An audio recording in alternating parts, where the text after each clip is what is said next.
श्री विश्वेश्वर ज्योतिर्लिंग उत्तर प्रदेश के वाराणसी जनपद के काशी नगर में अवस्थित है। कहते हैं काशी तीनों लोकों में न्यारी नगरी है जो भगवान शिव के त्रिशूल पर विराजती है। इसे आनंदवन, आनंदकानन, अविमुक्त क्षेत्र तथा काशी आदि अनेक नामों से भी स्मरण किया गया है। काशी साक्षात सर्वतीर्थमयी, सर्वसंतापहरिणी तथा मुक्तिदायिनी नगरी है। निराकर महेश्वर ही यहाँ भोलानाथ, श्री विश्वनाथ ज्योतिर्लिंग के रूप में साक्षात अवस्थित हैं। इस काशी क्षेत्र में स्थित श्री दशाश्वमेध, श्री लोलार्क, श्री बिंदुमाधव, श्री केशव और श्री मणिकर्णिक ये 5 प्रमुख तीर्थ हैं, जिनके कारण इसे अविमुक्त क्षेत्र भी कहा जाता है। काशी के उत्तर में ओंकारखंड, दक्षिण में केदारखंड और मध्य में विश्वेश्वर खंड में ही बाबा विश्वनाथ का प्रसिद्ध है। ऐसा सुना जाता है कि मंदिर की पुनः स्थापना आदि जगत गुरु शंकराचार्य जी ने अपने हाथों से की थी। श्री विश्वनाथ मंदिर को मुगल बादशाह औरंगजेब ने नष्ट करके उस स्थान पर मस्जिद बनवा दी थी, जो आज भी विद्यमान है। इस मस्जिद के परिसर को ही ज्ञानवाणी कहा जाता है। प्राचीन शिवलिंग आज भी ज्ञानवापी कहा जाता है।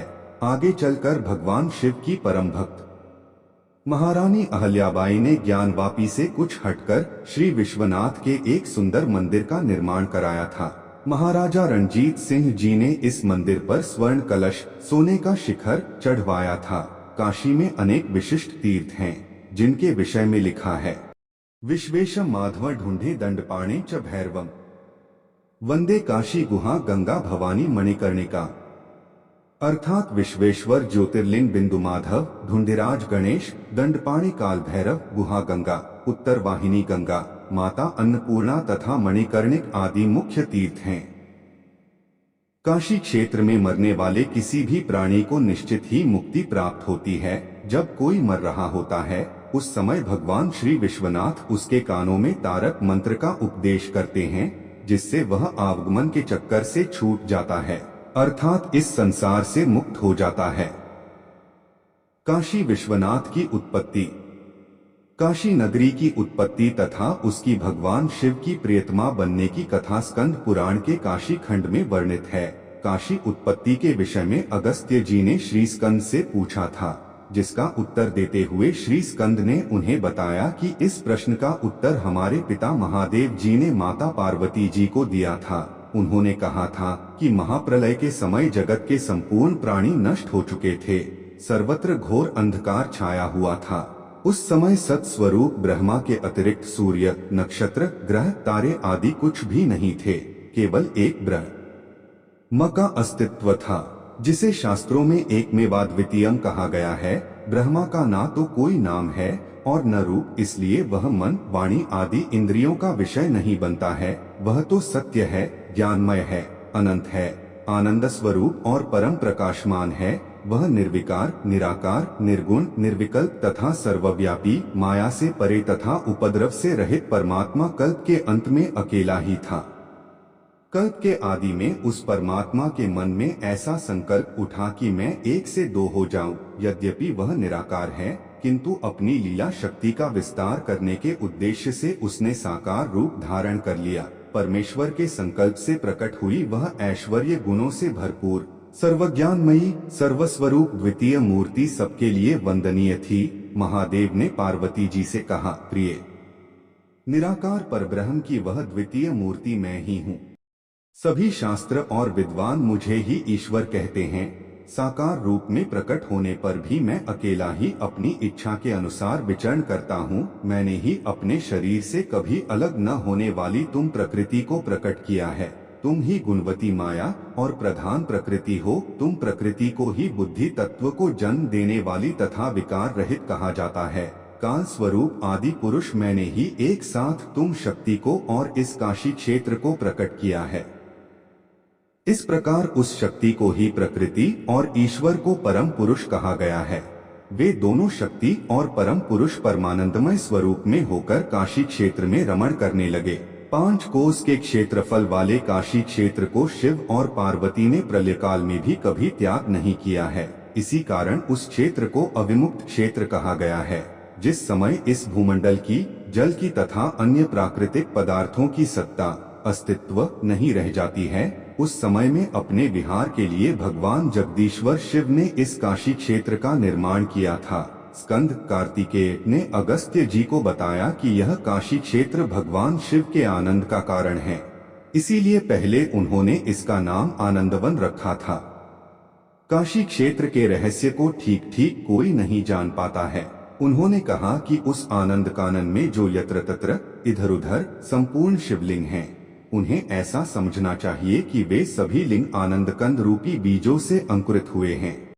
उसके बाद भगवान शिव ने मां जगदम्बा के साथ अपने बाएं अंग में अमृत बरसाने वाली अपनी दृष्टि डाली। उस दृष्टि से अत्यंत तेजस्वी तीनों लोकों में अतिशय सुंदर एक पुरुष प्रकट हुआ।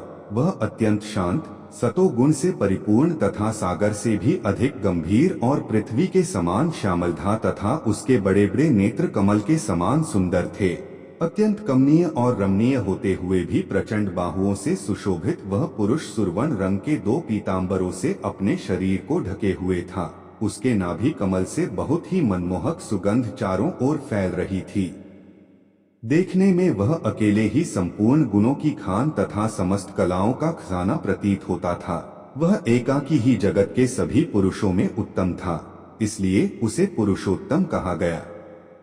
सब गुणों से विभूषित उस महान पुरुष को देखकर महादेव जी ने उससे कहा, अच्युत, तुम महाविष्णु हो, तुम्हारे निश्वास सांस से वेद प्रकट होंगे, जिनके द्वारा तुम्हें सब कुछ ज्ञान हो जाएगा, अर्थात तुम सर्वज्ञ बन जाओगे। इस प्रकार महाविष्णु को कहने के बाद भगवान शंकर पार्वती के साथ विचरण करने हेतु आनंदवन में प्रवेश कर गए। पुरुषोत्तम भगवान विष्णु जब ध्यान में बैठे तो उनका मन तपस्या में लग गया।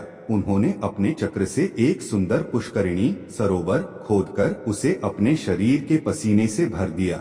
उसके बाद उस सरोवर के किनारे उन्होंने कठिन तपस्या की, जिससे प्रसन्न होकर पार्वती के साथ भगवान शिव वहां प्रकट हो गए। उन्होंने महाविष्णु से वर मांगने के लिए कहा तो विष्णु ने भवानी सहित हमेशा उनके दर्शन की इच्छा व्यक्त की। भगवान शिव सदा दर्शन देने के वचन को स्वीकार करते हुए बोले कि मेरी मणिमय कर्णिका एक यहाँ गिर पड़ी है, इसलिए यह स्थान मणिकर्णिका तीर्थ के नाम से निवेदन किया कि चूंकि मुक्तामय मणिमय कुंडल यहाँ गिरा है, इसलिए यह मुक्ति का प्रधान क्षेत्र माना जाए, अर्थात अकथनीय ज्योति प्रकाशित होती रहे। इन कारणों से इसका दूसरा नाम काशी भी स्वीकार हो। विष्णु ने आगे निवेदन किया कि ब्रह्मा से लेकर कीट पतंग जितने भी प्रकार के जीव हैं, उन सबके काशी क्षेत्र में मरने पर मोक्ष की प्राप्ति अवश्य हो। उस मणिकर्णिका तीर्थ में स्नान, संध्या, जप, हवन, पूजन, वेदाध्ययन, तर्पण, पिंडदान, दशमहादान, कन्यादान, अनेक प्रकार के यज्ञों, व्रतोद्यापन, 2 वृषोत्सर्ग तथा शिवलिंग स्थापना आदि शुभ कर्मों का फल मोक्ष के रूप में प्राप्त होवे। जगत में जितने भी क्षेत्र हैं, उनमें सर्वाधिक सुंदर और शुभकारी हो तथा इस काशी का नाम लेने वाले भी पाप से मुक्त हो जाएं।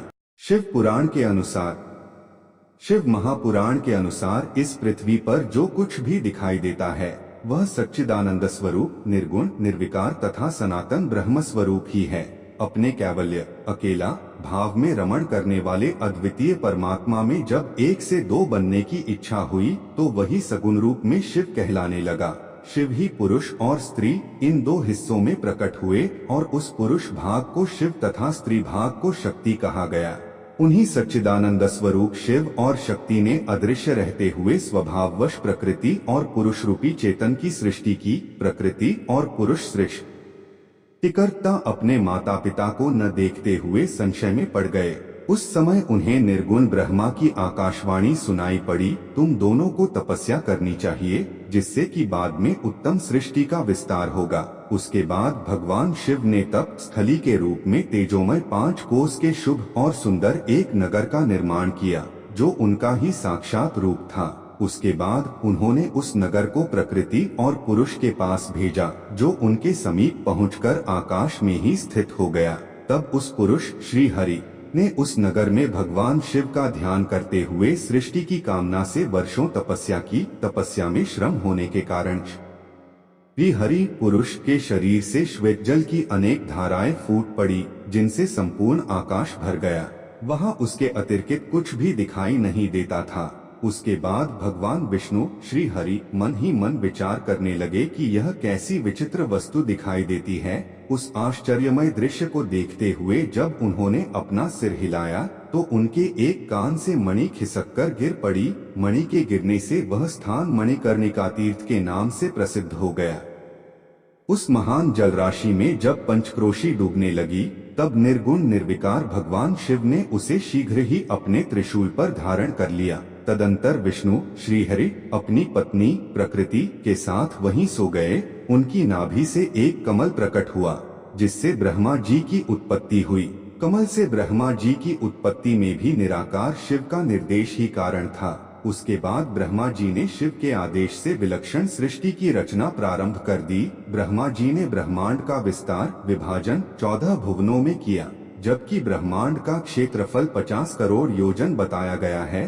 भगवान शिव ने विचार किया कि ब्रह्मांड के अंतर्गत कर्मपाश करबंधन में फंसे प्राणी मुझे कैसे प्राप्त हो सकेंगे। उस प्रकार विचार करते हुए उन्होंने पंचक्रोशी को अपने त्रिशूल से उतारकर इस जगत में छोड़ दिया। तो साथियों, यह थी हमारी आज की वीडियो अगर अच्छा लगा तो वीडियो को जरूर लाइक करें और चैनल को सब्सक्राइब करना न भूलें। हम इसी तरह की धार्मिक वीडियो लाते रहते हैं। मिलते हैं नई वीडियो के साथ, तब तक के लिए हर हर महादेव।